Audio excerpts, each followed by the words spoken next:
किन्होळा गावात स्वच्छ भारत मिशन अंतर्गत घनकचरा व्यवस्थापनाचे काम निकृष्ट दर्जाचे 4 महिन्यात कामाला लागले तडे 14,40,776 किमतीच्या अंदाजपत्रकास मान्यता।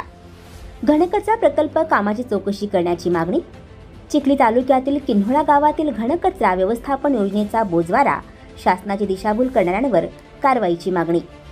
जिल्हा परिषद व पंचायत समिती अधिनियम 1961 कलम 125 प्रमाणे लेखा संहिता नियम 4 परिशिष्ट 2 तसेच ग्राम विकास व जलसंधारण विभाग शासन निर्णय क्रमांक 2016 प्रकरण क्रमांक 56 वित्त 9 कार्यकारी अभियंता ग्रामीण पाणी पुरवठा विभाग जिल्हा परिषद बुलढाणा जिल्हा परिषद व पंचायत समिती लेखा संहिता नियम 1968 नियम परिशिष्ट 2 अन्वये असलेल्या अधिकाराचा वापर करून उपविभागीय अभियंता ग्रामीण पाणी पुरवठा उपविभाग चिखली यांनी प्रस्तावित केलेल्या स्वच्छ भारत अभियान अंतर्गत बुलढाणा जिल्ह्यातील चिखली तालुक्यातील किन्होळा ग्रामपंचायतच्या हद्दीत घनकचरा व्यवस्थापन कामास 14,40,776 रुपये किमतीचे अंदाजपत्रकास तांत्रिक मान्यता दिली।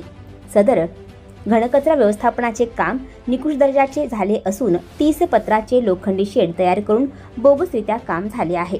आज रोजी 5 महिने काम झाल्यावर कचरा टाकण्यास अजून सुरुवात पण करण्यात आलेली नसून लाखो रुपये खर्च दाखवून जे शेड तयार केले आहेत त्या कामाला तडे गेलेले आहेत।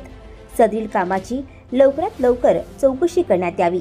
सदरील कामासाठी शासनाकडून 14,40,776 रुपये कसे व कुठे वापर करण्यात आले याची चौकशी करण्यात यावी। सदरील कामात ठेकेदाराला हाताशी धरून ज्या अधिकाऱ्यांनी या घनकचरा व्यवस्थापनाचे काम निकृष्ट दर्जाचे केले व काम चांगले दाखवून बिले काढली त्याची चौकशी करण्यात यावी अशी गावात एकच चर्चा होत आहे। या कामाची चौकशी आणि भ्रष्टाचार करणाऱ्या अधिकाऱ्यांवर कारवाई न झाल्यास पत्रकार फारुख शेख उपोषणास बसणार आहेत। आणखी नवनवीन व्हिडिओ पाहण्यासाठी आत्ताच आमच्या स्टार टीव्ही 9 चॅनलला सबस्क्राईब करा, लाईक करा, शेअर करा। Bureau report, star TV 9, Kinhola, Chikhli, Buldhana.